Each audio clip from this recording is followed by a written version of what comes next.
What's up guys? Bali mag-unbox muna tayo na itong dumating na na pinakahihintay ko. So ito yung Rear Shock. So tara, buksan na natin.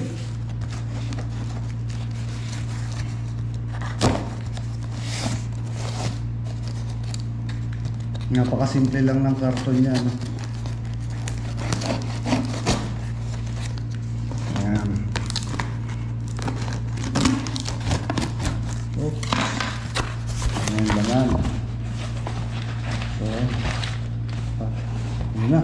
Bumungad na ang ating rock shoes. Ayan. Ayan, kasimple muna ito mga to. So, ito lang ang tape niya, no? So, unbox na natin.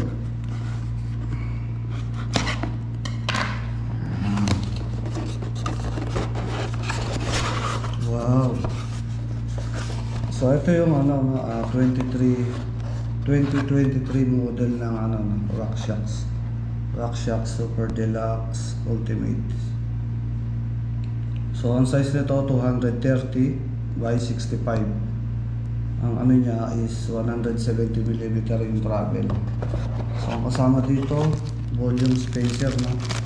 Ito token volume spacer. Ito negative chamber spacer.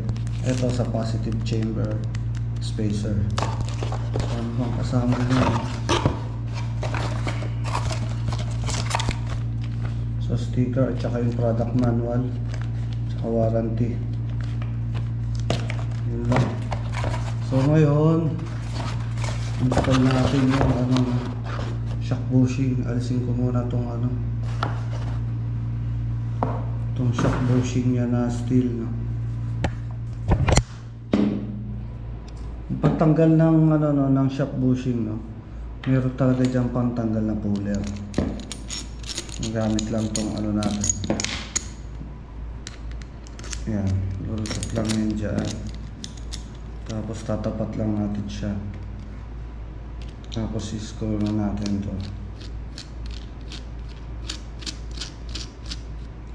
Dito tayo sa kabila para makita nyo yung pinakabutas niya. Ayan. Tapos allen 5mm. Ayan. Tapos pangontra.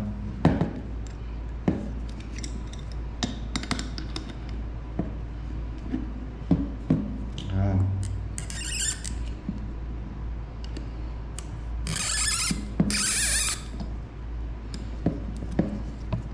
Dito na lang ang mag-iipit sa kabila.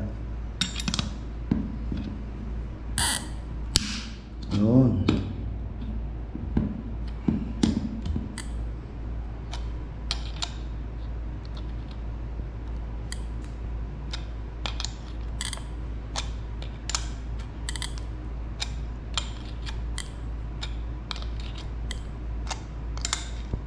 Mapapansin nyo, lumalabas na siya dyan sa space niya dyan.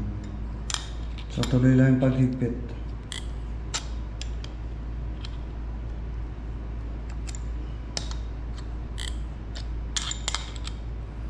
Pag lumuwag na yung pagpihit, ibig sabihin natanggal na yun.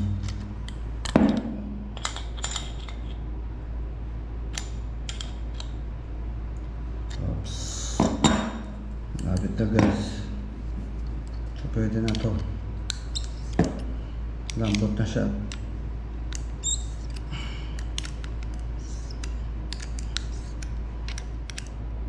So ganoon din sa ilalim, tatanggalin din natin yung niya, bushing.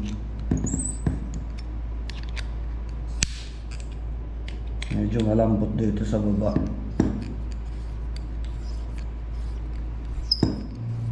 Tapos ito naman yung pinaka shock bushing na sukat talaga sa frame ng bike ko, no? So ito kakabit na natin para siyang pang packs. Ito mas madali siyang ikabit kasi lang, itatapat nyo lang siya.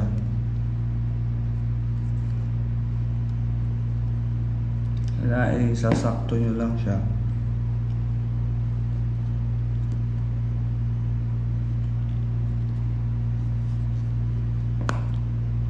Yan.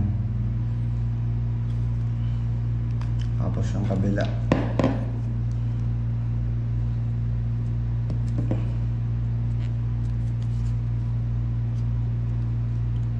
Ayun. Tapos susot nyo lang yung pinaka ano niya, sleeve. Yan. Tapos meron yung dalawang o-ring.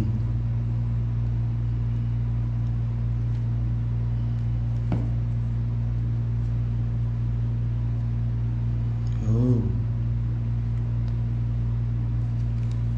Kabila, lalagay din.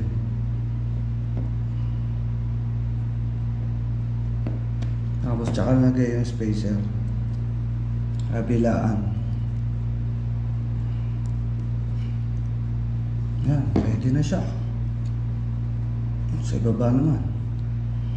Meron din naman procedure niyan sa baba.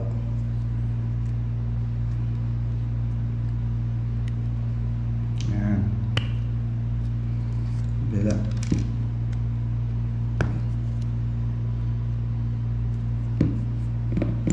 Mas lagay din yung sleeve. Yan. Kabilaan. Oh, nakalimutan ko yung ano pala, rubber o-ring niya. Ayan. Sa kabila din.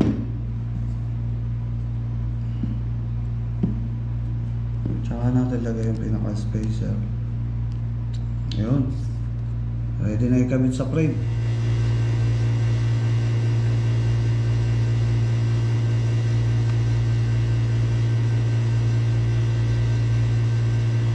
So kadalasan torque dito 10. Subukan muna natin tanggalin yung ano no, air canister niya at makapaglagay muna ng volume spacer. Pipihit nyo lang din kagaya din ng sa Pax. Ikot lang din. Medyo matigas kasi ano pa, bago pa. So rubber lang yung gamit natin guys para hindi magasgas. Wala tayo nung belt wrench. Pagka maluwag na siya, simulan natin yung lumang interior, baba natin to sa green, tsaka pihit natin to.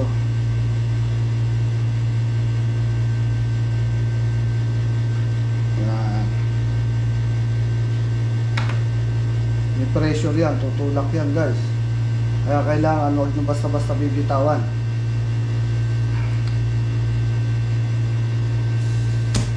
Yan.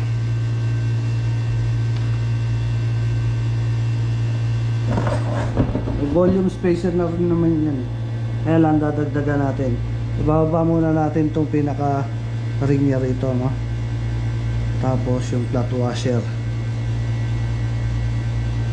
Tapos install na natin itong ano, volume spacer. Meron dyang volume spacer na isa. So kung paano yung nakaayos yung volume spacer doon, ganon din yung paglalagay nyo na itong bagong ano, idadagdag yung volume spacer. So pa isa-isa lang. So pag ganyan siya, no, lusot nyo lang siya dyan. Ayan, pag ganyan. Tapos pagka nag-click na yan, yun yung ganon, i-align nyo lang siya, no. Ayan, pasok na yun. Tapos isa pa, lagay pa tayo isa.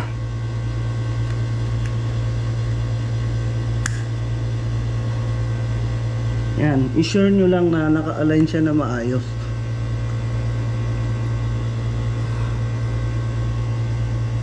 Pwede pa nga isa eh. Kaya lang pagka masyadong marami, baka naman subukan muna natin.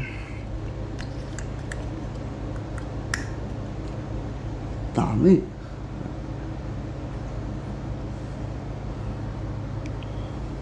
So pagtatanggal niyan, madali lang din naman. Tagilid nyo lang siya. Huwag na kayong gagamit ng mga matatalas na bagay. Sungkit nyo lang ng hanggat maaari, daliri nyo. Tapos balik nyo na tong pinaka flat washer. Sure nyo lang ulit kung okay naman, naka-align siya na maayos. Yan. Tapos flat washer. Tapos yung ring nya, o-ring, rubber. Yan, tsaka nyo tulak pataas yung ano, air canister, no. Matigas to guys. Kapag naipasok nyo na siya, thread nyo lang muna siya ng kamay. Huwag nyo siyang gagamitan agad-agad ng ng belt wrench. Kaya ako, ang ginagamit ko lang talaga dyan is goma lang, interior. Kamay lang naman pang higpit dyan guys. Hindi na kailangan ng ano pa.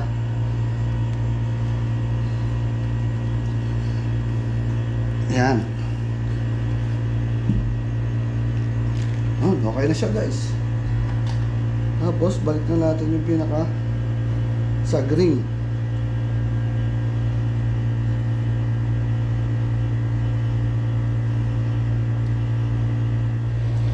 Ayan, balik na natin sleeve. Tsaka yung o-ring kabilaan.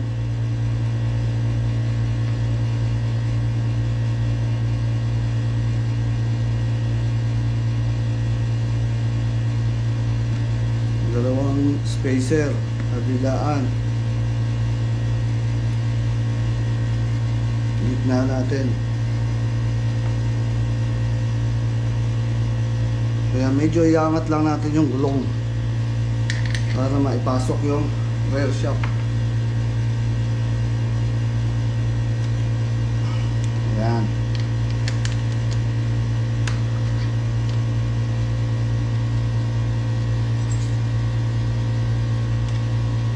Ganun pa rin, kamay pa lang bago nyo i-torque.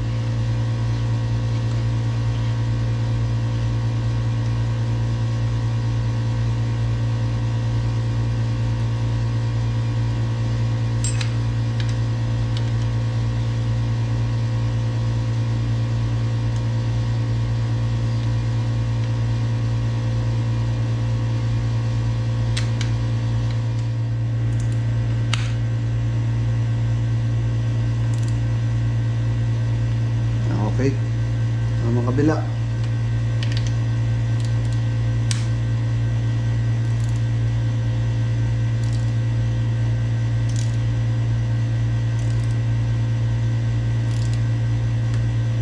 okay na.